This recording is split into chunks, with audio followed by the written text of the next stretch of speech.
Dear friends, we are going to listen about the great unsung hero, Madam Cama. Due to some more work, unable to continue my unsung hero series continuously, regularly, but also I try to complete within this week.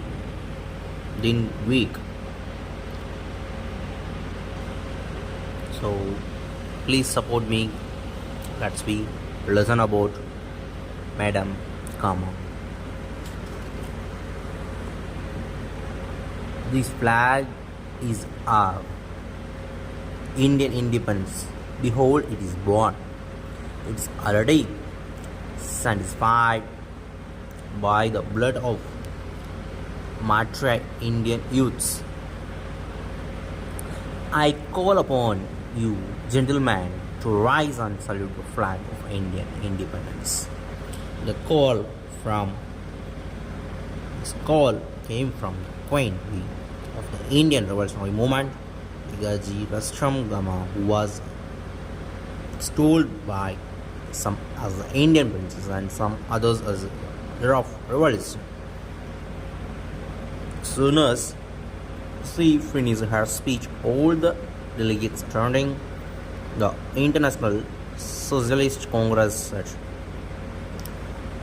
together in Germany in the year 1907 stood up in most reverence and saluted the flag.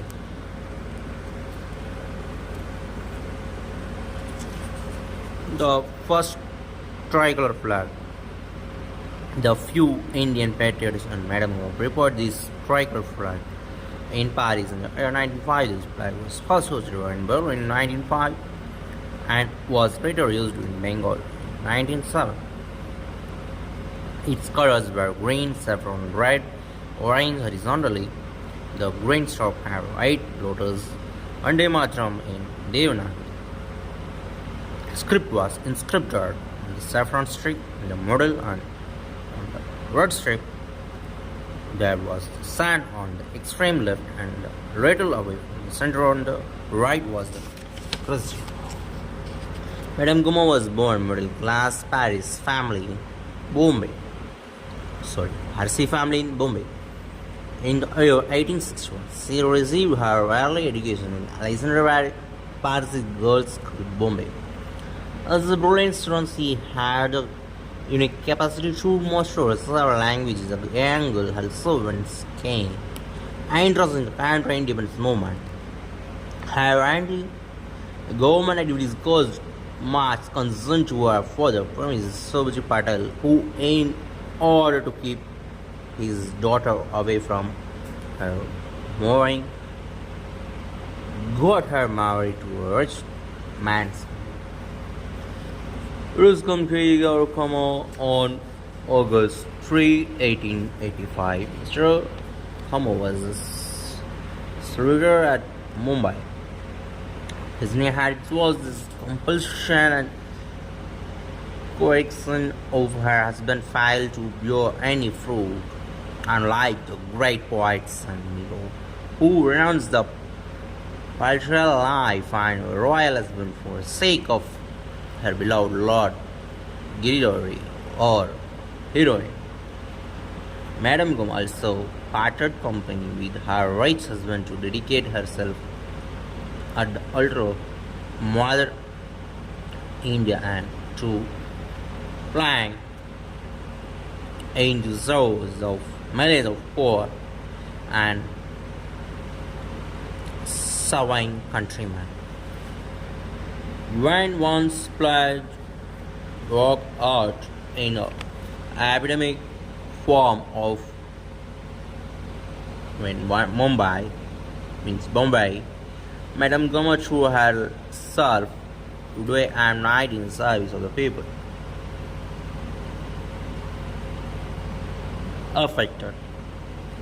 As the result, she herself contracted cruel disease and though she escaped from the classes that her health and very much deteriorated, and on the advice of her rear and near one she left for Europe in the year 1902 to take rest and recover her health, fight for freedom from abroad.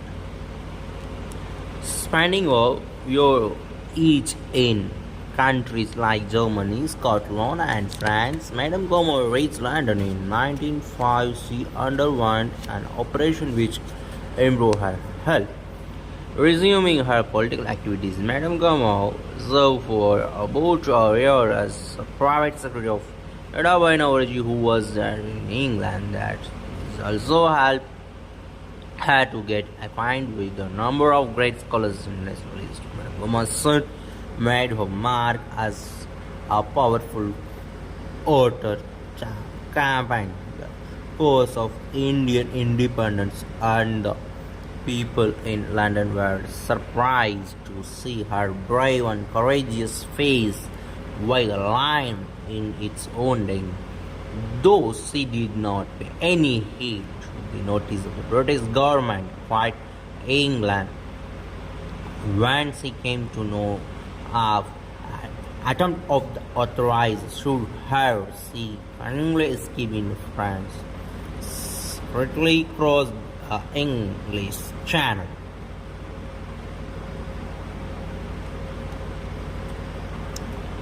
Madame Cama received a warm welcome from a socialist leader of France in a small house which she was occupying. Champs Ellis turned into a fortress of veterinarians from different countries. Beside Indians, veterinarians like Senapati Babat and him Chandra Das, the resident veterinarians like Royal in also visit your house, which was a constant source of pleasant inspiration to her.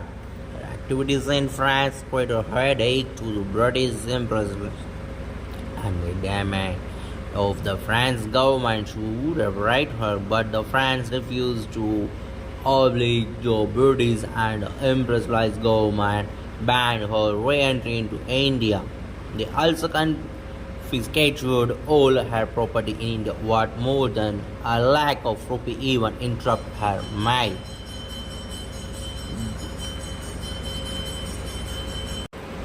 Syamji Krishna Verma, Sajja Singh Rana, and many other veterinarians who were associated with the India House, which was the haven of Indian revolters in London, had also by now raised Paris' condition in London become too dangerous for them. Circumstances brought home to them as rise of the Christ-lying and consolidating and all the battlement of the Indian nationalist movement under the banner of a truly revolutionary journal.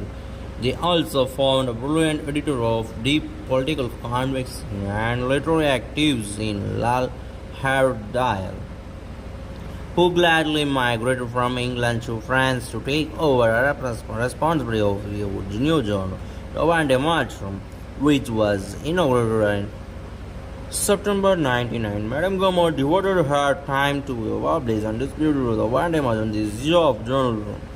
January to August 1910 were printed in Geneva. When the government came to know about the place, it shifted to Rotterdam and Portugal in May 1912, and ingenious attempt was made to post the copies of the journal from Oxford, but the packets containing the issue of the journal and other authorized flag addressed to different persons in India were impounded by the authorities. In spite of all such hazards and handicaps, the journal used to raise hands raise in India, and this made the British government nervous. Later, dated May 13, 1913, written by the Director of Criminal Investigation, similar to the Secretary to the Government of India, drew the attention of the letter to an article. What shall we do? published in the journal issue of March 1913. The article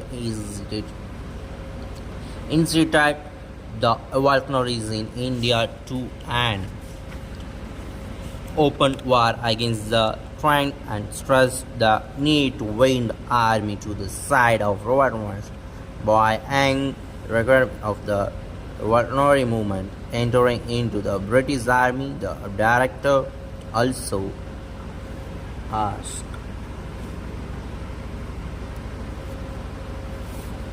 the government to consider the desirability of representing the matter to the government. The British government thought over the matter for 3 weeks and finding itself helpline. The Dutch government is not likely to be persuaded to take any action, and so long as Madame Cama herself continues unmolested, little advantage about be gained by any proceeding against her parental, who can be changed at will. Beside the Bande Matrum, another our spoken and first advocate of physical force, the Mandan Tolwar Madan Swa, named after the great martyr Madanlal Dhingra, who had stood that Sir Cousin Wiley, advisor to the Secretary of State in India and a public function at London, was also printed by Madame Cama and published from Berlin. Madame Cama, sojourning in distant land, did not prevent her from exerting her influence on the Indian youth at home. In 1907, when Lala Lajpat Rai was deported, she gave a strength call to the young youth in India to revolt and fill the outgoing British vessel with deporting revolutionaries. Not content with mere making of appeals, she also arranged for the training of Indian revolutionaries by the Russian counterparts in the art of bomb manufacture through the forms of the Indian Socialist published by Syamji Krishna Verma. Appeals reached India and a number of incidents of bomb throwing in different parts of the country. After the Stuttgart conference, when Madame Cama went to USA, she spent among a whole year in hectic propaganda for the cause of Indian independence. In 1908, when the Savarkar organized a festival in India House commemorate the 50th anniversary of the first war of Indian independence. She donated a handsome amount to the fund for the heroes and martyrs of 1857. She also personally undertook the work of publication and sale of the famous work of V. Savarkar, The Indian War of Independence, National Rising of 1857, which was printed in Holland and which became the Bible of Indian revolutionaries. The later edition of the book were brought out by great patriots like Lala Har Dayal, Subhash Chandra Bose and Sardar Bhagat Singh.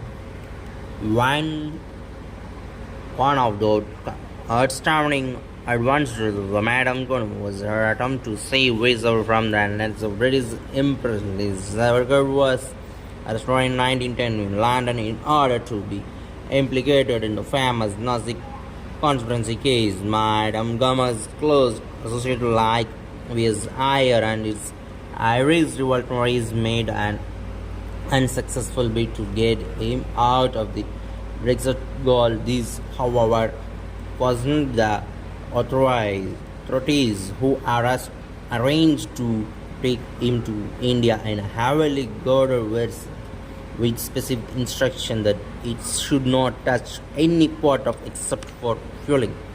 The Abhinav Bharat friends VVS, Ayer and Madame Cama decided to run away with Savarkar in French waters near Marseilles on July 8, 1910. When the ship was nearing the port, Savarkar by a clever trick pushed in himself out from the closest on the top of opens reached the shore. He started running towards the harbor town while he was chased by officers of Scotland Yard. Unfortunately, Madam Gum and we were waiting with the car at a distance of too far long, unaware of the wild goose chase, could not rush up to help him in time, and Savaga was rearrested and under violation of international convention, and law was drawn back to the West. Lala Hardayal and Madame Gama, with the help of the French socialist leader J. Jarvis, agitated for the release of Savarkar at their request. The French socialist masses inquired into the whole matter, and the French Assembly demanded repatriation of Savarkar, but all the effort were in vain, and Savarkar was sentenced to 50 years imprisonment by the Bombay High Court. Madam Gama behind the cause of the entire East and the Egyptians, the Turks, the Persians, and the Chinese, the revolutionaries used to meet her for help and sympathy. When the First World War broke out, the British government again exerted pressure on the French government to liberate her to the French once again refused to comply with the request of the British. They placed Madame Gama under some restriction. Some after war came to an end and the territory was signed. Madame Gama was realized and resumed the political activities. But how? Now her health was shattered due to the enormous strain that she underwent over years. She became invalid. She wanted to return to India to spend her last days. So as took up the case of Madam with the Home Department, the British government agreed to allow her to return to India on condition that she should find a bond of good behavior. At first, Madam Gama refused these conditions, but on the persuasion of her friends and administration, reasonably agreed to it. Probably her conscious revolt against these actions was forced to do, and she fell seriously before the reached the shores of her motherland. She was taken in a bedridden condition from Bombay port to Petit Hospital, where she lingered for 8 months till she died on August 13, 1916, a nation that was under slavery. Solution at the time could not be grateful to her who fought for its emancipation. She died unworked and unhonored. Let free India do the penance for the same. By remembering her, at least now paying her due, give our salute to the respect Unsung hero, Madam Cama.